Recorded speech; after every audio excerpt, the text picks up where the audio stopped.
Ik heb zelf ook leucocutaneus albinisme en dat is dat mijn haar, mijn huid en mijn ogen allemaal minder pigment hebben. Ze hebben allemaal minder bescherming en daardoor heb ik een witte huid.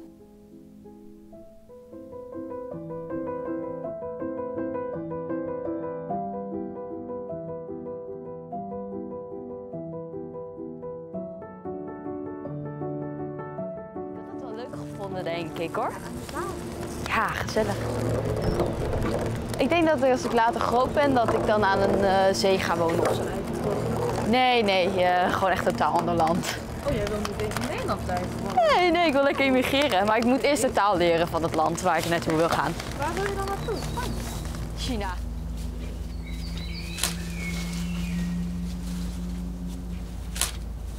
Nou, we zijn hier nu in een steegje waar we foto's aan het maken zijn om te laten zien wat het is om albinisme te hebben. Waarom mensen met albinisme altijd in het donker moeten zitten, omdat personen met albinisme natuurlijk lichtgevoelig zijn, zoeken wij als persoon met albinisme de donkerte juist op.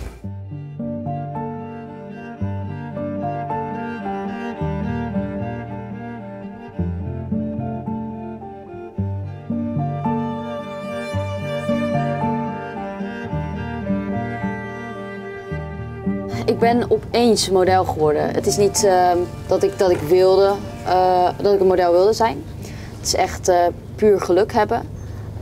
Iemand zag mij in de supermarkt en die vroeg of ik wilde model staan voor schilderijen. En toen ben ik er zo op die manier ingerold. Eerst kwam ik toen ik 11 jaar oud was in een fashion show in Londen. En vele jaren later heb ik veel campagnes mogen doen. Dus bijvoorbeeld met Adidas was er een soort telefoon met een draadje, echt een hele ouderwetse telefoon. En toen hield ik hem vast als een soort, alsof ik een selfie ermee ging maken. En dat vonden ze heel geniaal. En dat is eigenlijk ingebleven. En die foto die stond ook op alle Adidas websites in Europa. Is dat iets waar je trots op bent? Ja, tuurlijk. Je ziet het eindresultaat en je denkt, wauw, dat ben ik voor zo'n groot merk. En dan ben je natuurlijk ook wel trots. Maar je denkt ook van, het is fijn als iemand van de albinismegemeenschap het kan doen. Dus of ik het nou ben of iemand anders het is mooi om te zien dat een persoon met albinisme bij zoiets is. Dat een persoon met albinisme zoiets mag doen. Dat is heel mooi. Maar heb ik ook met zwemmen. Mijn ene been is sterker dan mijn andere. Dus dan loop ik gewoon een beetje scheef. Ja. De wind is weer lekker. Nee, ik vind het wel altijd leuk hoor. Ik ben al een paar keer binnen geweest. Oh, oké, mooi. Ook op de tweede verdieping? Ja. Ah. Ben ik maar 1 keer eerder geweest. Het is echt heel leuk. Echt? Ben je maar daar 1 keer binnen geweest? Nee, op de tweede verdieping. Oh. Nee. Ik ben geboren in China en waar exact weten we niet. Ik was 8 maanden toen ik de vondeling werd gelegd. En toen ik 3 jaar oud was, toen ben ik geadopteerd. Dit was een van de eerste foto's. Ik herken mezelf hier wel gelijk in.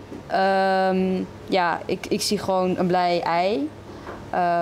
Maar ik zie ook iemand die het moeilijk heeft gehad. Ik bedoel, dit kind, ik dus, heeft wel bij de ouders eigenlijk verloren en weet niet waar ze is geboren, weet niet waar ze vandaan komt. Ze hebben op mijn paspoort maar gewoon gezet 15 augustus, omdat ze ongeveer een schatting hebben gemaakt. Maar ja, ze weten het niet exact.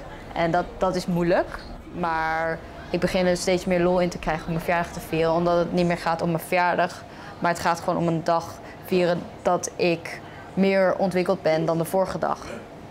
En 9 augustus is de dag dat ik ben geadopteerd. En toen kwam ik naar Nederland en dat is voor mij ook een hele speciale dag. Ik krijg meestal op 9 augustus een klein cadeautje van mijn moeder.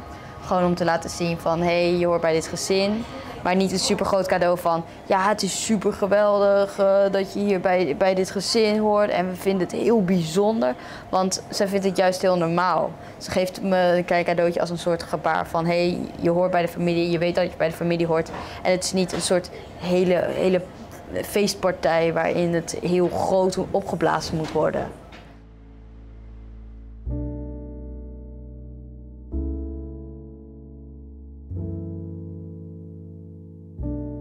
Ik vind aan de ene kant heel erg bij me passen dat ik een lichte kleur haar heb. Maar aan de andere kant vind ik het ook weer moeilijk, omdat personen in China, sommige mensen, die geloven niet dat ik een Chinees ben. En die zeggen van, ja, je hebt zo licht haar. En dan voel ik me door mijn lichte kleur haar weer een soort van buiten de groep staan. Daarom vind ik het gebruik van het woord albino niet prettig. Omdat albino niet iets is wat ik ben. Ik heb albinisme. Het is niet dat ik een albino ben als een soort apart ras. 2 jongens gingen achter mijn rug om fluisteren naar me wijzen. En toen zeiden ze van, is dat een albino? Is dat een weerwolf? Alsof ik een soort aparte diersoort was. Dan gaan mensen bijvoorbeeld vragen aan mij van, draag je een pruik? Of ja, waarom heb je een zonnebril aan? Of kun je je ogen even open doen? Dan denk ik, dat zijn geen vragen. Waarom zou je die vragen stellen aan een persoon met albinisme zonder dat je iemands naam eerst hebt gevraagd? Ik bedoel, ik begrijp dat mensen nieuwsgierig zijn, maar stel jezelf eerst voor voordat je vragen gaat stellen over het albinisme.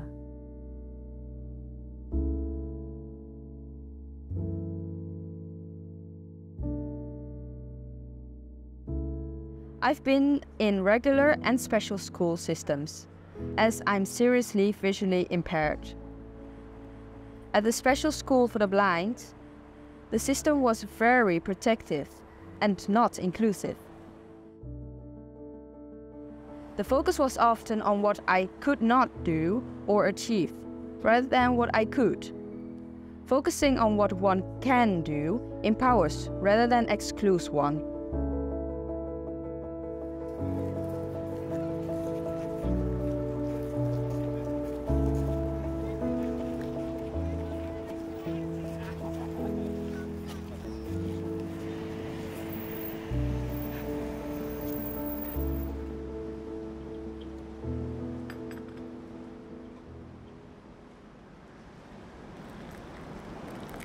Ik ben hier voor het Global Schools Forum en daar ga ik spreken over hoe belangrijk het is om inclusief onderwijs te stimuleren voor jongeren, maar ook voor mensen met een beperking.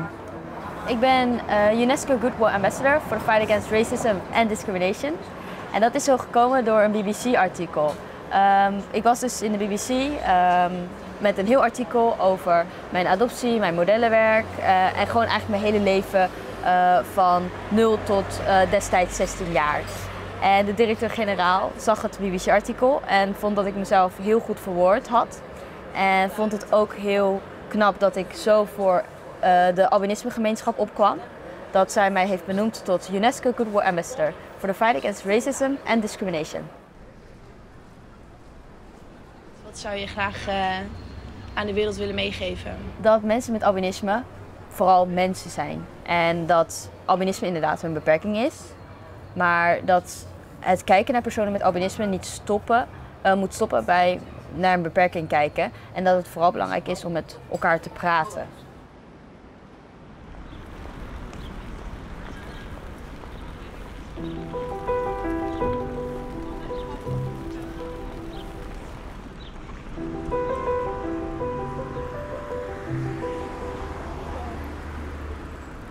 We must share our sometimes painful stories. We must share our successes, what we have achieved despite obstacles, and thereby engage and inspire others facing similar challenges. Everyone can contribute to make this world a more inclusive one, and it starts with education. Thank you.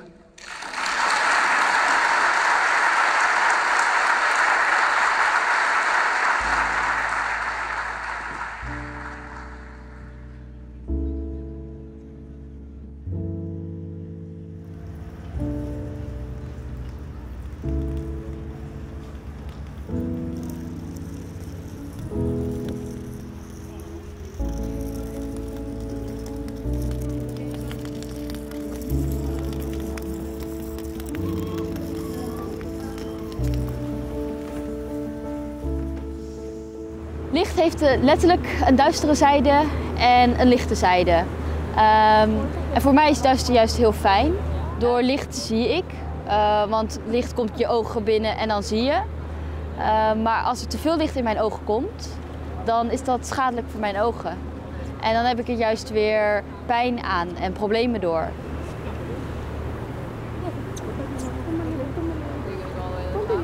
Nou, wat ik zie is dat het een beetje oranjig is. Door, ik denk, de lichten natuurlijk. En dan dat het als een soort, wat is het, scherm werkt. Wat een soort van aan het weerkaatsen is. En dat vind ik heel mooi, omdat je kan ook daardoor de details goed zien. Je kan de wolken zien. Je kan de groefjes eigenlijk ook in de wolken zien. En zien of het helder is of juist heel erg bewolkt, wat voor mij als persoon met albinisme juist weer heel fijn is.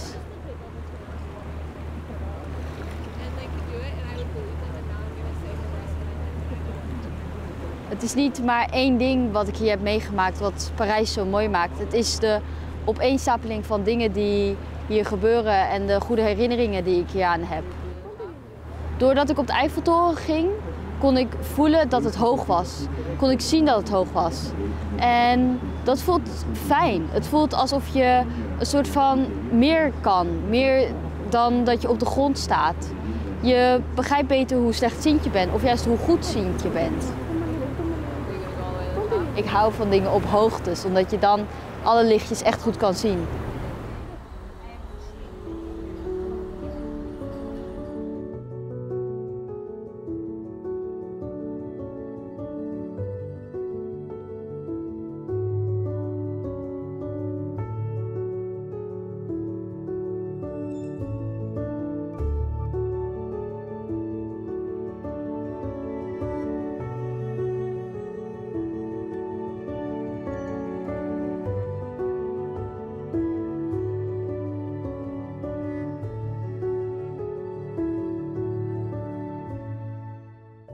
Als je te vondeling wordt gelegd, dan heb je iets van 48 uur als biologische ouders om weer te zeggen, nee, ik wil het kind toch niet te vondeling leggen.